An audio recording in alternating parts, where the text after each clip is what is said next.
Come in, travelers, adventurers, and story collectors all alike, and let me welcome you to the wonderful world of Phoenix's Rising. Specifically, we're going to be diving into the Sovereign's Chronicles. Now, before we get started, I do have to do a tiny bit, really quickly. I'm going to explain a few things. Growing up, I have always had a very imaginative, I've always been very imaginative. There you go. I've always been very imaginative, always coming up with stories, characters, coming up with themes all along that line. Try not to hit that laptop there, Jesse. Yeah, been very imaginative, always coming up with stories. When I was about 10, 11, somewhere in within that lining, I started basically not writing down the stories. I didn't physically write out books, but I would write down the stories, the characters, and over time they ended up being tied together in the same world, in the same universe as you were, and just being this really long, drawn out storyline between all of these characters, all these different mini series and stories with all of these. And a few years ago, I titled this entire universe, the Phoenix's Rising universe. Now, within this universe, there's actually 4 main sub-series.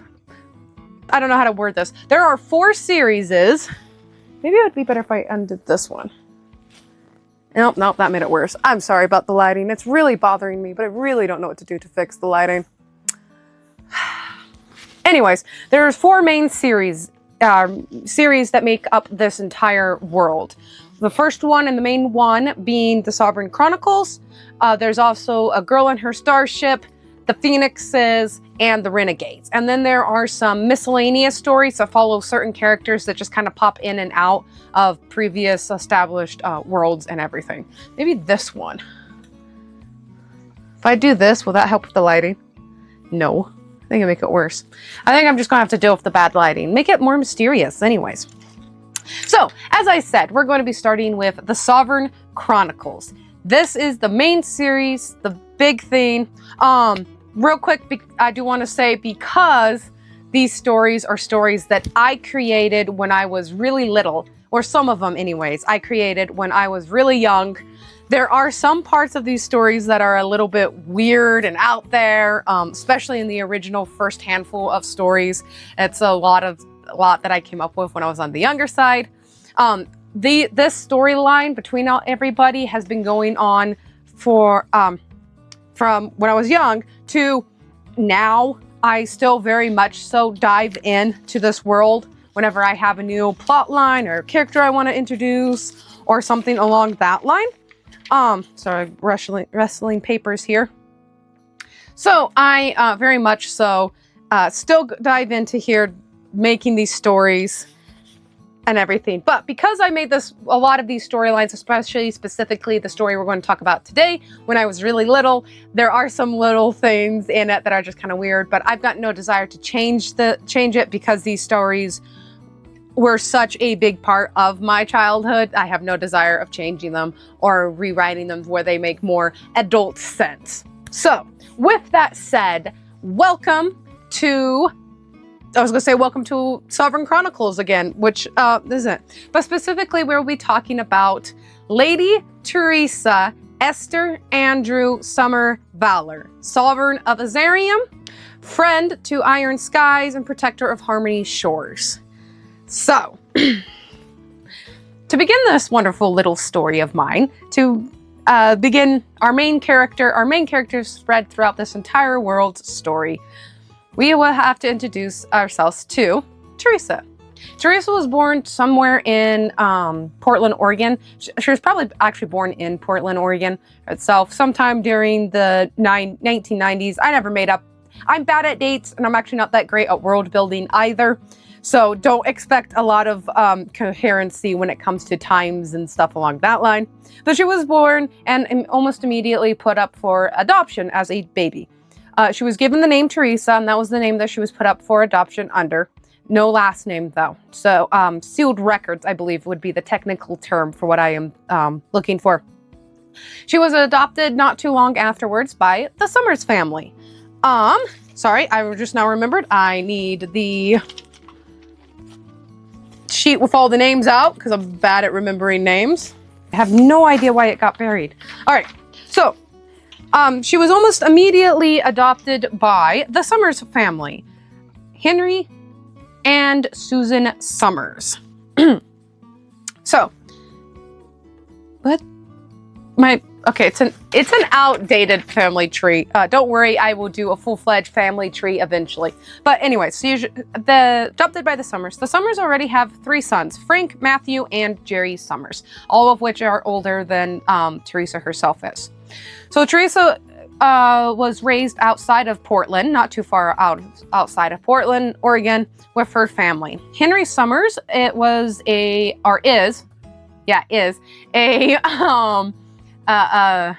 retired military or ex-military. I haven't made up really what branch in the military he was in specifically or anything along that line, but he does have a background in that. After he left the army or the military, whichever branch it was, he ends up buying and owning a local grocery store. So when Teresa was a teenager, her first employment was in this grocery store. Family ran business. The brothers would help out with it also. She would be there also, obviously, and her mom would help out. So she grew up seeing a lot of how to run a business, handle people, customers, staffing, things along that line. She learned all of that from her father. She also learned a lot of hunting. That was one of his favorite pastimes. And of course, things along the line of self-defense and survival between the hunting and the military. All 4 Summer kids were highly trained in all that sort of stuff. I don't want to say trained, that makes it sound weird, but point is, Susan Summers is very, very actively involved in her church. She was, I don't know what kind of position she really held, but she was very active in the church, very much so, was the type of person that would bring casseroles for funerals or weddings or a new baby being born. She'd come and help clean houses. She would take care of the sick. She'd always be the first one to hop on to the going to the hospital when anyone ended up in the hospital. Just a very deeply caring, nurturing, loving lady. Being very highly respected in her family and in her church, in her community. Was always big on hosting things like hosting parties at her house and holding barbecues and stuff around that line. So hanging out or growing up with her, Teresa learned a lot of empathy, caring for people, and really just seeing the human side of a lot of situations and parts, and seeing some of the harder sides, I guess, of the human nature and everything. So So Teresa grows up under all of this. Real quick on her brothers, Frank Summers does end up being married. He ends up with at minimum 3 kids, but I actually think it's up to 5 kids now. I don't know for that for sure. He gets some sort of like white collar job on the other side of the country, so he is living over there by the time our story actually starts. Teresa's middle brother, Matthew, joins the military just like his father. And I don't know why I'm having a hard time. I think I need to slow down. Matthew Summers joined the military like his father. And that's where he is when our story starts.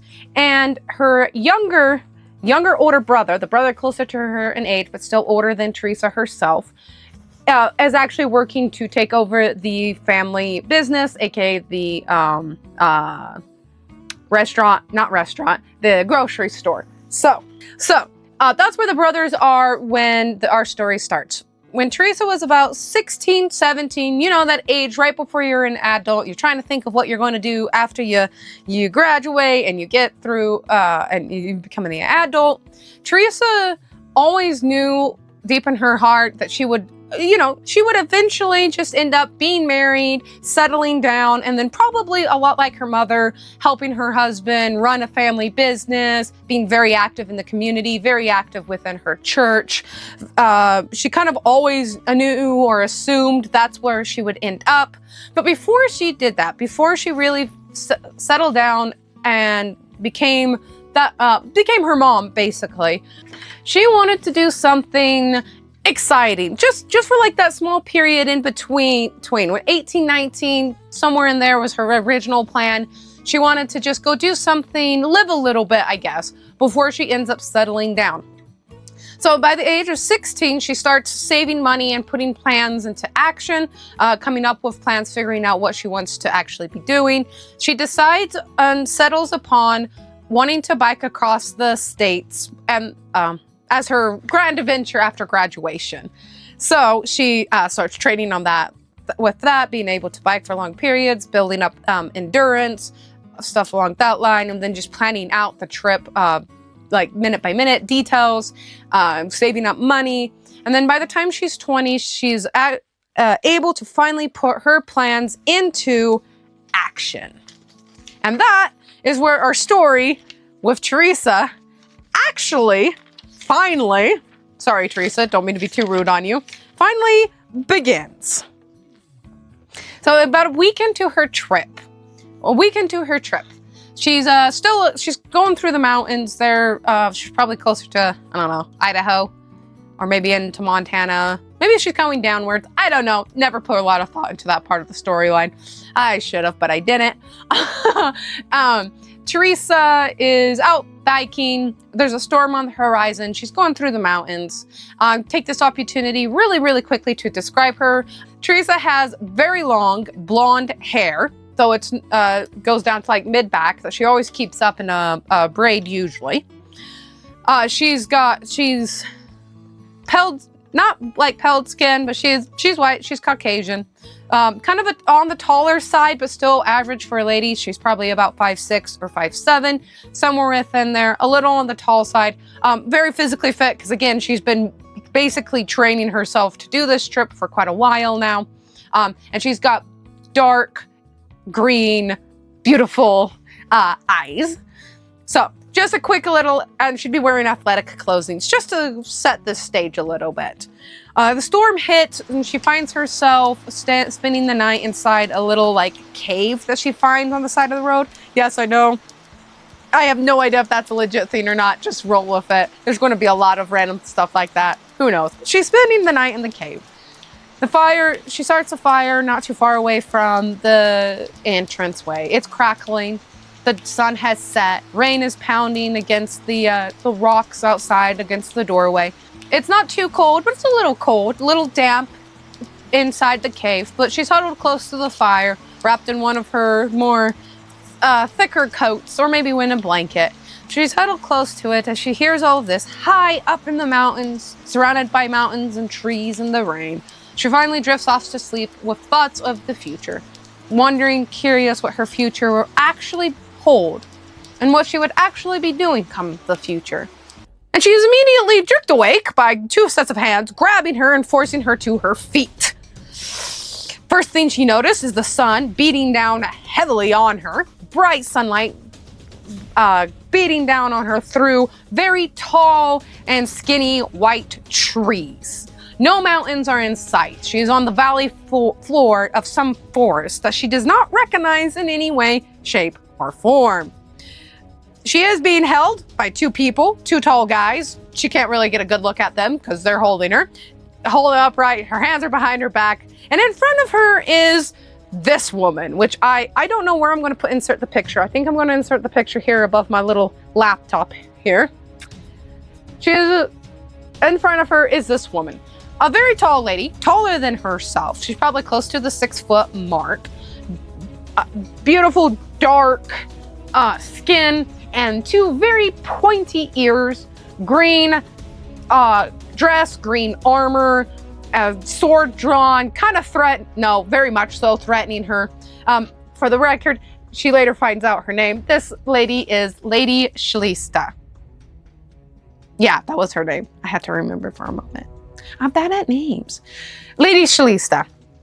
She is in front of Teresa, sword pointed at her, and basically yelling, calling her a spy, calling her part of the Silver League spies, demanding to know where the rest of her troops are, where the rest of the groups are, what is she doing out here? How do you really think you were able to sneak across the border without anybody noticing? And then demanding like who her name was, who she was, and just basically yelling these things. Teresa is so shocked, has no idea how she got here, no idea what's happening, that she doesn't answer this lady who is in front of her, this tall person who is in front of her. She does not answer because she doesn't know what's happening. She's kind of scared, you know, as one would be waking up in a place you have no idea where it is. Eventually, the woman decides that her yelling isn't really doing much, so they ends up forcing her to walk through the forest, going to a camp. And that's what Lady Shalista calls it, a camp. Through this whole thing, Teresa is walking because she doesn't really have much of a choice. She notes that she does not see her bike or anything, but the bag that she was using as a pillow was picked up by one of the guys, and though the blanket was left behind. I guess the blanket would have been took too. I don't know. Not really all that important. So she drags through this forest, and she quickly realizes that this forest is not a forest that she recognizes, was not the forest she was in, and is actually a bunch of trees and stuff that she doesn't particularly recognize. She doesn't know what part of the world or country she would be in to have these type of trees. They're like, I was going to call them will-o-wisps. They're not will-o-wisp trees. Like, what are those white willow trees? They finally get to this encampment, and the encampment is basically anything you would see out of any typical fairy tale encampment. There are fantasy encampment. There are a bunch of tents, giant ones, small tents, there's fires in the middle. There's actually a ton of people roaming around, but not just humans. There's a fair share of humans. Mostly there's elves, similar to Lady Shalista, and the two guys who are holding her, she realizes are elves also. But these really tall people with long pointy ears just kind of milling about. But besides humans and elves, Teresa also spots other species along the line of centaurs, fawns, some other, there's a couple cat people that wander past. There's a few people walk by with 4 arms, and I think they had dark blue skin, but don't hold me to the skin color. But 4 armed people having 4 limbs just kind of walk by. Also, this freaks her out a whole lot more. So now she's like in complete shock. She doesn't like freak out and like scream and fight. She freaks out and I guess kind of like shuts it down, but she doesn't like actually. It's just like she goes really stoic. She goes quiet. She basically goes into shock, and she is taking this all in and has no idea what is happening. So she is taken up to presumably the leader or the boss of this encampment, where she meets 2 people, 2 very important people. Remember, Shalista, she's important. We are introduced to a Lord Edmund, which I don't believe I have a picture for him. You can tell how important he will be to the story because I don't have a photo of him. And she meets Sir Peter. I do have a photo for Sir Peter because he is very important. Remember him. Sir Peter is an elf. He is a blonde elf, on the taller side as well. Not quite as dark-skinned as Shalista. Not that that's really important, but he has dark green eyes as well. Also not really important. So she is introduced to these 2 guys, Lord Edmund and Sir Peter. Lord Edmund ends up being in charge of this encampment. Lady Shalista tells him that she found one of the Silver League spies addressing Teresa. Teresa doesn't respond to any of this because she is so in shock. Edmund is in middle of quite a few things at the moment, so he has Teresa just basically put into a prison tent. It's just a tent until he can have someone take care of this whole situation. So Teresa's whisked off to this tent where she sits and waits and ponders what is on earth is happening. She's having a fine time. We're not worrying about it. We're not worrying about it too much. Okay. Finally, Sir Peter is the one that is sent to go talk to her, find out who she is, and interrogate her, I guess. So Sir Peter comes in, and they do have a very long conversation because Teresa decides that she's going to be as honest as she possibly can as a default. That's actually one of her default go-tos, just being honest as possibly can, even though she has no idea what is happening. She finds out from Sir Peter that she is in a country called Azarium, and that was one I wanted to do. I knew there was. She is in the country of Azarium. And Azarium is at war with, I forget how that one was spelled too. Yeah, I'm bad at spelling, and you think I would remember how to spell my own worlds, but I don't. Don't worry about it. Whoops. Azarium is at war with its sister nation known as... Ignore the bad writing. Loten. One of their highly respected spy groups, forces, are known as the Silver League Spies. And obviously, she has been mistaken as one because she's just so out of there and no one has knew that Shalista just kind of assumed that's who she was. So, she finds that out. She also finds out that Lord Edmund is in charge of the entire country, though he is not a king. He goes by something known as a sovereign, which is something we will dive in a different episode. Sir Peter is one of his close friends and also a captain within the military army. They're fighting. I said that Azarium and Loten are fighting. She finds all of this information out. It is heavily implied that Azarium is not winning the war, not winning this battle that is happening. The name Queen Anne is thrown in there a few times, but she does not find out any other information than that on what is happening. On Sir Peter's side, Teresa tells him that she is a traveler, not from here in any way, shape, or form, has no idea what's happening, does not know there was a war going on, does not understand how she's here. Basically, she has no clue about anything that is going on.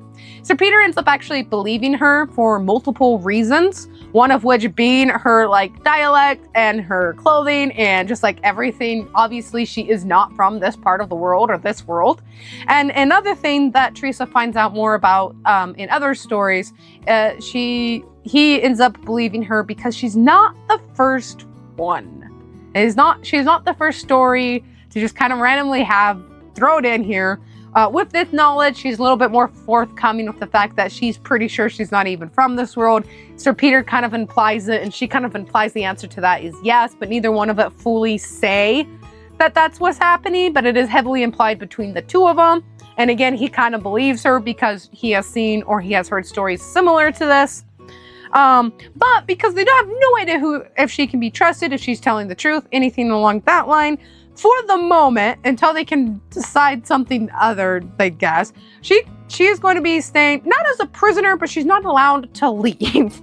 Okay, she's staying as a prisoner, just for the moment until Lord Edmund decides what he's going to do about this whole situation.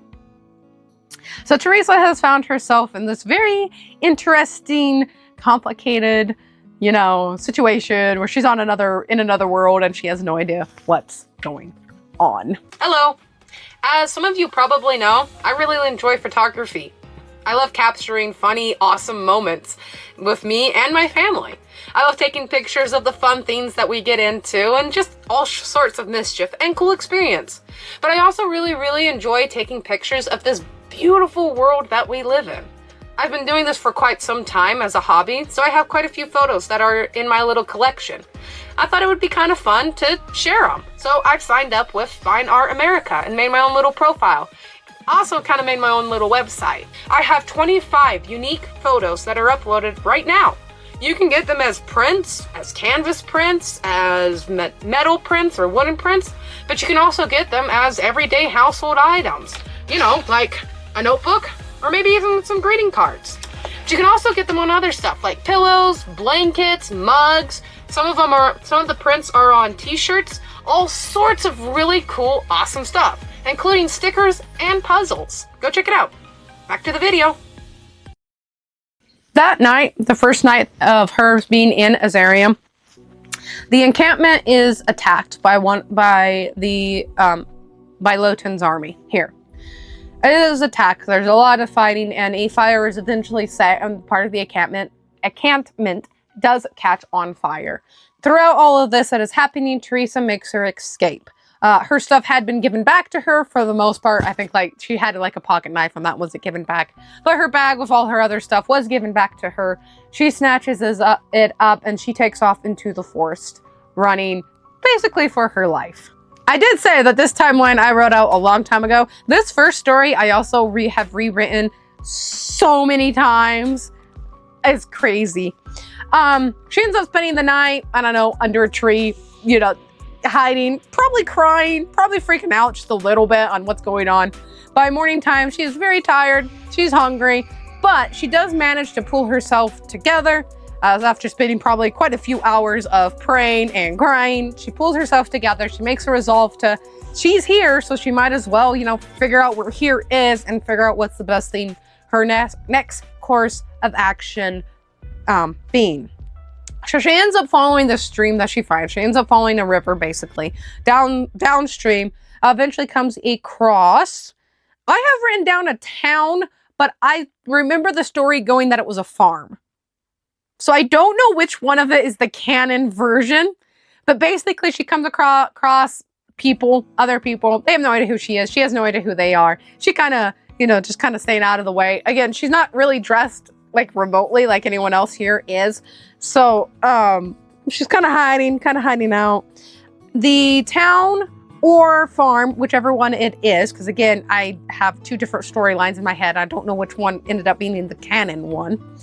Attacked by the invading army of Loten. In doing so, a family is caught within the crossfires.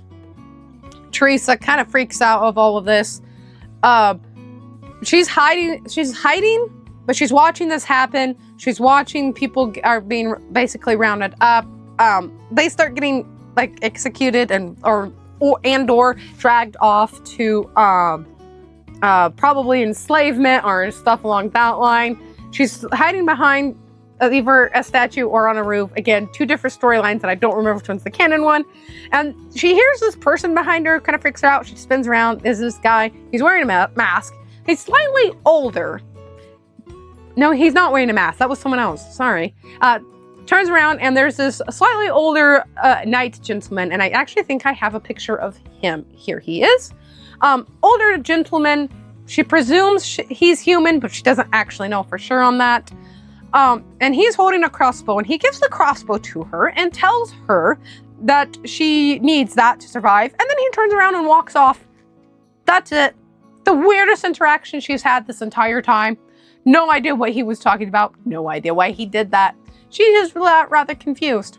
She doesn't know how to use a crossbow, though, because of all the hunting trips. She has gone with her brothers and father. Her mom probably tagged along too. I actually have no idea on that. But she knows how to use a crossbow because the crossbow was her oldest brother's favorite form of doing the hunting, was archery in general, but specifically the crossbow. So she does know how to use the crossbow. And in doing so, she ends up saving this family that is fixing to probably be separated. Like the oldest son is fixing to be executed for, you know, treason, and then the mom and the little daughter or the little kids are going to be shipped off to the enslavement. And Teresa shoots the guys, and because like 2 guards go down from her shooting them, other people use that opportunity to attack and fight, and a whole like battle breaks out there in town. The family escapes, they're safe, they're fine. She was successful in helping them. Teresa does get caught up in the middle of this, and a lot of people see her, and because she is wearing weird clothes, a lot of people really do, you know, like remember her and stuff along that line. I'll move it back when I have something else to write in here, I think. And then she takes off again because word goes through that there is another army coming. So she turns around after everything. She's going to take off because she doesn't want to deal with either armies at the moment. One of them probably wants her dead now because she's killed a bunch of them, and the other one, she doesn't really want to go back to Sir Edmund or Lord Edmund and Sir Peter, find out what they're about. So she turns around and she's going to take off, and then she gets to the head and is knocked out.